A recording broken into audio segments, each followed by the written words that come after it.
नाज़रीन आदाब, आप देख रहे हैं उर्दू खबरनामा और आपके साथ मैं हूं आपका मेजबान इनामुल हक। आइए पहले नजर डालते हैं खास खबरों पर। गजा पर इस्राइली हमलों में दोबारा शिद्दत, ताजा फिजाई कार्रवाइयों में कम से कम 5 फलस्तीनी जाँ बहक, मुतअद्दिद जख्मी, इंसानी बहरान मजीद संगीन। मशरिक वस्ता में बढ़ती कशीदगी के पेश नजर भारत का अहम फैसला, आबनाई हुर्मज से गुजरने वाले बहरी जहाजों पर भारतीय मलाहों की तैनाती आर्जी तौर पर रोकने की हिदायत। ईरान का सख्त इंतबाह, आबनाई हुर्मज को सुर्ख लकीर करार देते हुए खित्ते के अहम इंफ्रास्ट्रक्चर पर हमलों की वार्निंग, मशरिक वस्ता में कशीदगी मजीद बढ़ने का खदशा। मारूफ माहौलियाती कारकुन सोनम वांगचुक की भूख हड़ताल 19वें रोज नाजुक मरहले में दाखिल, 9 किलोग्राम से जायद वजन कम, डॉक्टरों ने अज़्ज़ा को नुकसान पहुंचने का इंतबाह जारी कर दिया। ताज़ियत को सियासत का जरिया न बनाया जाए, अगर सियासत ही करनी है तो ताज़ियत के लिए ना आए, वज़ीर आला उमर अब्दुल्ला का बयान। सोनम वांगचुक की बिगड़ती सेहत पर भी इजहार तशवीश। एहतजाज की जगह या तरीक़ेकार बदल सकता है, मगर दिल्ली जाने का फैसला अटल है, उमर अब्दुल्ला का बयान। दारुल हुकूमत जाकर हर सूरत अपनी आवाज बुलंद करेंगे। रियासती दर्जे की बहाली के मुतालबे पर कांग्रेस भी नेशनल कॉन्फ्रेंस के साथ 20 जुलाई के जंतर मंतर एहतजाज में शिरकत का ऐलान, तमाम सियासी जमातों से इत्तेहाद की अपील। मेरा इस्तीफा ले लें मगर अवाम के मैंडेट और असल एजेंडे पर वापस आएं, आगा रूहुल्लाह का नेशनल कॉन्फ्रेंस क़यादत पर सख्त हमला। 45 नशिस्तें अगले इंतखाब में 15 भी रह सकती हैं। दिल्ली अदालत की इंजीनियर रशीद को बड़ी राहत, हिरासत में पार्लियामेंट के मॉनसून इजलास में शिरकत की इजाजत, हर इजलास के दिन पुलिस निगरानी में ऐवान जाएंगे। और रामबन में चलती अमरनाथ यात्री बस में अचानक आग भड़क उठी, राजस्थान के 47 यात्री मौजूदाना तौर पर महफूज, बर वक्त रेस्क्यू कार्रवाई से बड़ा सान्या टल गया। गजा पट्टी पर इस्राइली फजाई और तोपखाने के हमलों में एक बार फिर शिद्दत आ गई है, जिसके नतीजे में कम से कम 5 फलस्तीनी जाँ बहक जबकि मुतअद्दिद दीगर जख्मी हो गए हैं। फलस्तीनी तिब्बी ज़राए के मुताबिक हमले गजा शहर, तुफा और जैतून के इलाकों में बेघर अफराद के खीमा कैंप और जनूबी गजा के शहर खान यूनिस में किए गए, जहां आम शहरों को निशाना बनने से जानी और माली नुकसान हुआ। रिपोर्ट्स के मुताबिक इस्राइली गोलाबारी से नसीरात पनाह गज़ी कैंप में मुतअद्दिद रिहायशी मकानात को भी नुकसान पहुंचा, जबकि इमदादी टीमें मलबे तले दबे अफराद की तलाश और जख्मियों को तब्बी इमदाद फराहम करने में मसरूफ हैं। मकामी हुक्काम का कहना है कि मुसलसल हमलों के बाद गजा में पहले से जारी इंसानी बहरान मजीद संगीन सूरत इख्तियार करता जा रहा है और लाखों शहरी शदीद मुश्किलात का सामना कर रहे हैं। मशरिक़ वस्ता में जारी कशीदा सूरत हाल और आबनाए हुर्मज के अतराफ तिजारती जहाज़ों पर बढ़ते हुए हमलों के खदशात के पेश नज़र भारत ने अपने बहरी अमले की हिफाजत को तरजीह देते हुए अहम एहतियाती इक़दाम किया है। भारतीय हुकूमत ने जहाज मालिकान, शिपिंग कंपनियों और भर्ती करने वाली एजेंसियों को हिदायत जारी की है कि आइंदा हुक्म तक आबनाए हुर्मज से गुजरने वाले जहाज़ों पर भारतीय मलाहों को तैनात न किया जाए। भारतीय डायरेक्टरेट जनरल ऑफ शिपिंग की जानिब से जारी हिदायतनामे में कहा गया है कि खित्ते में सिक्योरिटी की सूरत हाल तेजी से बिगड़ रही है और हालिया हमलों के बाद तजारती जहाज़ों और उन पर खिदमात अंजाम देने वाले मलाहों को संगीन खतरात लाहक हो गए हैं। उसी तनाजुर में तमाम मुतल्लिका इदारों को इंतहाई एहतियात बरतने, बहरी हिफाजती हिदायत पर सख्ती से अमल करने और आइंदा अहकामात तक आबनाए हुर्मज के रास्ते भारतीय मलाहों की तैनाती से गुरेज करने की हिदायत दी गई है। रिपोर्ट्स के मुताबिक हालिया दिनों में खित्ते में तिजारती जहाज़ों पर होने वाले हमलों में 2 भारतीय मलाह जान की बाजी हार चुके हैं। ईरान ने आबनाए हुर्मुज़ को अपनी सुर्ख लकीर करार देते हुए खबरदार किया है कि अगर इस अहम आबी गुज़रगाह में उसके मफादात या नक्ल हरकत को निशाना बनाया गया तो खित्ते के अहम तवानाई और बुनियादी ढांचे पर हमले किए जा सकते हैं। ईरानी हुक्काम का कहना है कि किसी भी जारहाना इक़दाम का भरपूर जवाब दिया जाएगा और इसके नताइज पूरे खित्ते में मुरतब हो सकते हैं। ईरानी हुक्काम के मुताबिक आबनाए हुर्मुज़ आलमी सतह पर तेल और गैस की तरसील के लिए इंतहाई अहम समुद्री रास्ता है, इसलिए इससे मुतल्लिक किसी भी इक़दाम को तेहरान अपनी कौमी सलामती और तज़ीवराती मफादात के खिलाफ तस्वुर करेगा। उन्होंने इस बात पर जोर दिया कि ईरान किसी भी दबाव या धमकी के सामने झुकने वाला नहीं और अपने मफादात के तहफ़्फ़ुज़ के लिए हर मुमकिन कदम उठाएगा। मारूफ माहौलियाती कारकुन और तालीमी इस्लाहात के अलमबरदार सोनम वांगचुक की गैर मुअय्यना मुद्दत की भूख हड़ताल 19वें रोज इंतहाई नाजुक मरहले में दाखिल हो गई है। उनकी तिब्बी निगरानी करने वाले डॉक्टरों के मुताबिक मुसलसल फाका कशी के बास उनका वजन 9 किलोग्राम से जायद कम हो चुका है, जबकि जिस्म के अहम अज़्ज़ा मुतासिर होने का खतरा भी तेजी से बढ़ रहा है।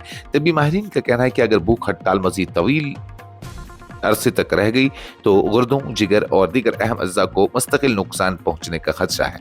डॉक्टरों ने सोनम वांगचुक की सेहत पर शदीद तशवीश का इजहार करते हुए और तिब्बी मुदाखलत और मसले के पुरअमन हल पर जोर दिया है। दूसरी जानब सोनम वांगचुक ने वाज़ा किया कि वो अपनी भूख हड़ताल उस वक्त तक खत्म नहीं करेंगे जब तक हुकूमत उनके मुतालबात पर संजीदा मुज़ाकरात शुरू नहीं करती। जम्मू कश्मीर के वज़ीर आला उमर अब्दुल्ला ने मरहूम डॉक्टर मुस्तफ़ा कमाल के इंतकाल पर ताज़ियत के लिए आने वाले सियासी रहनुमाओं से अपील की है कि वो सोग के मौके को सियासी बयानात के लिए इस्तेमाल न करें। उन्होंने कहा कि जो लोग सियासत करना चाहते हैं उन्हें ताज़ियत के लिए आने की ज़रूरत नहीं, क्योंकि गम और सियासत को आपस में नहीं मिलाया जाना चाहिए। श्रीनगर में नामा निगारों से गुफ्तगू करते हुए उमर अब्दुल्ला ने कहा कि बाज़ सियासी रहनुमा घर के अंदर ताज़ियत करते हैं लेकिन बाहर निकल कर सियासी बयानात देना शुरू कर देते हैं, जो मुनासिब तर्ज अमल नहीं। उन्होंने वाज़ा किया कि सोग के इस माहौल में वो किसी भी सियासी मामले पर गुफ्तगू नहीं करेंगे और ताज़ियत को सिर्फ हमदर्दी और दिल्ली इजहार अफसोस तक महदूद रखा जाना चाहिए।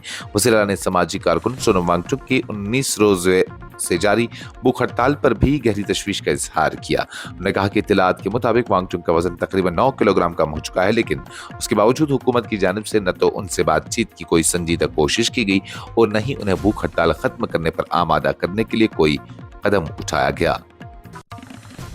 जम्मू कश्मीर के वज़ीर आला और नेशनल कॉन्फ्रेंस के नायब सदर उमर अब्दुल्ला ने वाज़ा किया है कि पार्टी का 20 जुलाई को नई दिल्ली जाने का प्रोग्राम हर सूरत बरकरार रहेगा। उन्होंने कहा कि मुजावजा एहतजाज की जगह या तरीक़ेकार में तब्दीली हो सकती है, ताहम दिल्ली जाकर अपनी आवाज़ बुलंद करने के फैसले में कोई तब्दीली नहीं आएगी। श्रीनगर में नामा निगारों से गुफ्तगू करते हुए उमर अब्दुल्ला ने कहा कि नेशनल कॉन्फ्रेंस अपना एहतजाज किसी पोशीदा मकाम या खुफिया अंदाज में नहीं करेगी, बल्कि नई दिल्ली जाकर आईनी और जमहूरी तरीके से अपने मौक़िफ़ को सामने रखेगी। उन्होंने कहा कि एहतजाज की नौयत मकाम में हालात के मुताबिक रद्द-ओ-अमल मुमकिन है, लेकिन दिल्ली रवाना होने का प्रोग्राम बदस्तूर बरकरार है। एक सवाल के जवाब में कि आया एहतजाज से कबल दीगर सियासी सरगर्मियों के ऐलानात को नेशनल कॉन्फ्रेंस के प्रोग्राम को मुतासिर करने या उससे तवज्जो हटाने की कोशिश समझा जाए, उमर अब्दुल्ला ने इस पर तबसरा करने से गुरेज किया। उन्होंने कहा कि वो इस बारे में कोई राय नहीं देना चाहते कि ये किसी की साजिश है या महज इत्तेफाक। ऑल इंडिया कांग्रेस कमेटी के जनरल सेक्रेटरी और जम्मू कश्मीर कांग्रेस के इंचार्ज गुलाम अहमद मीर ने जम्मू कश्मीर के रियासती दर्जे की बहाली का मुतालबा किसी एक सियासी जमात का नहीं बल्कि अवाम का मुश्तरका मसला करार दिया। इसलिए कांग्रेस 20 जुलाई को नई दिल्ली के जंतर मंतर में नेशनल कॉन्फ्रेंस की जानिब से मुजवजा एहतजाज में भरपूर शिरकत करेगी। श्रीनगर में नामा निगारों से गुफ्तगू करते हुए गुलाम अहमद मीर ने कहा कि कांग्रेस ने 5 अगस्त 2019 के फैसलों की इब्तिदा ही से मुखालफत की है और हर मुनासिब फोरम पर जम्मू कश्मीर के आईनी हुकूक, इख्तियारात और रियासती दर्जे की बहाली का मुतालबा उठाती रही है। उन्होंने कहा कि पार्टी को हुकूमत में शामिल होकर वजारतें लेने का मौका मिला था, लेकिन कांग्रेस ने उसे कबूल नहीं किया क्योंकि आवाम ने मैंडेट इख्तियारात की बहाली और रियासती दर्जे के लिए दिया है, न कि बे इख्तियार वजारतों के लिए। श्रीनगर से रुकनी पार्लियामेंट आगा सैयद रूहुल्लाह महदी ने अपनी ही जमात नेशनल कॉन्फ्रेंस की क़यादत पर एक बार फिर सख्त तनकीद करते हुए कहा कि पार्टी ने अवाम से हासिल किए गए मैंडेट और इंतखाबी वादों से इनहिराफ किया है। उन्होंने खबरदार किया कि अगर नेशनल कॉन्फ्रेंस ने अपनी पॉलिसी पर नजरसानी न की और अवाम से किए गए वादों की तरफ वापसी न की तो आइंदा इंतखाबात में उसे संगीन सियासी नुकसान उठाना पड़ सकता है। सोशल मीडिया प्लेटफॉर्म एक्स पर अवाम से गुफ्तगू करते हुए आगा रूहुल्लाह ने कहा कि उन्होंने कभी किसी ओहदे اختیار یا مراد کی خواہش نہیں رکھی۔ ان کے مطابق اگر ان کا استعفیٰ مسئلے کا حل سمجھا جاتا ہے تو وہ کل ہی استعفیٰ دینے کے لیے تیار ہیں، لیکن پارٹی کو چاہیے کہ وہ اس ایجنڈے کی طرف واپس لوٹ آئے جس کی بنیاد پر عوام نے اسے ووٹ دیا تھا اور عوامی مینڈیٹ کا احترام کرے۔ انہوں نے کہا کہ نیشنل کانفرنس نے انتخابات میں عوام سے 5 اگست 2019 کے فیصلے کو چیلنج کرنے اور جموں کشمیر کی خصوصی آئینی حیثیت سے متعلق موقف اختیار کرنے کا وعدہ کیا تھا، جبکہ صرف ریاستی درجے کی بحالی پارٹی کا واحد انتخابی ایجنڈا نہیں تھا۔ ان کا کہنا تھا کہ اگر عوام کو صرف ریاستی درجے کی بحالی کا وعدہ کیا جاتا تو وہ شاید بھارتیہ جنتا پارٹی کو ووٹ دیتے، کیونکہ بی جے پی نے بھی اپنے منشور میں ریاستی درجے کی بحالی کا وعدہ کیا تھا۔ اگر روح اللہ نے الزام عائد کیا کہ پارٹی اپنی بنیادی سیاسی وابستگیوں اور عوام سے کیے گئے وعدوں سے ہٹ چکی ہے۔ انہوں نے کہا کہ اگر نیشنل کانفرنس نے اس روش سے سبق نہ سیکھا تو آج حاصل کی گئی 45 نشستیں آئندہ انتخابات میں کم ہو کر 15 بھی رہ سکتی ہیں۔ دہلی کی ایک خصوصی عدالت نے بارہمولہ سے رکن پارلیمنٹ انجینئر عبدالرشید المعروف انجینئر رشید کو حراست میں رہتے ہوئے پارلیمنٹ کے مانسون اجلاس میں شرکت کی اجازت دے دی ہے۔ عدالت نے ہدایت دی ہے کہ انہیں ہر اجلاس کے دن پولیس کی سخت نگرانی میں پارلیمنٹ لے جایا جائے گا تاکہ وہ ایک منتخب عوامی نمائندے کے طور پر اپنی پارلیمانی ذمہ داریاں انجام دے سکیں۔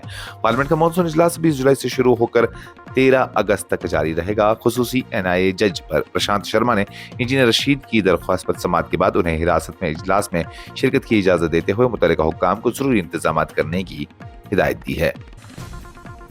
سری نگر قومی شاہراہ پر ضلع رامبن کے کرول علاقے میں جمعرات کو اس وقت ایک بڑا حادثہ ٹل گیا جب امرناتھ یاتریوں کو لے جانے والی ایک چلتی بس میں اچانک آگ بھڑک اٹھی۔ خوش قسمتی سے بس میں سوار تمام 47 افراد جن میں ڈرائیور اور کنڈکٹر بھی شامل تھے پر وقت بحفاظت باہر نکال لیے گئے اور اس واقعے میں کسی جانی نقصان یا زخمی ہونے کی اطلاع نہیں ہے۔ سرکاری حکام کے مطابق راجستھان رجسٹریشن نمبر RJ27PC 9921 کی سلیپر بس سری نگر سے جموں جا رہی تھی کہ رامبن کے کرول علاقے کے نزدیک اچانک اس میں آگ لگ گئی۔ واقعے کی اطلاع ملتے ہی پولیس، CRPF، فوج، SDRF، fire and emergency services اور مقامی رضاکاروں کی ٹیمیں فوری طور پر جائے وقوع پر پہنچ گئی اور مشترکہ طور پر ریسکیو اور آگ بجھانے کی کارروائی شروع کی۔ حکام کے مطابق امدادی ٹیموں نے شعلے پوری بس کو اپنی لپیٹ میں لینے سے قبل تمام یاتریوں کو بحفاظت باہر منتقل کر دیا، جس کے بعد ایک ممکنہ بڑا سانحہ ٹل گیا۔ اس خبرنامے میں فی الحال کے لیے اتنا ہی۔ مزید خبروں اور اپڈیٹس کے لیے آپ بنے رہیے نیوز انسائڈر 24/7 کے ساتھ۔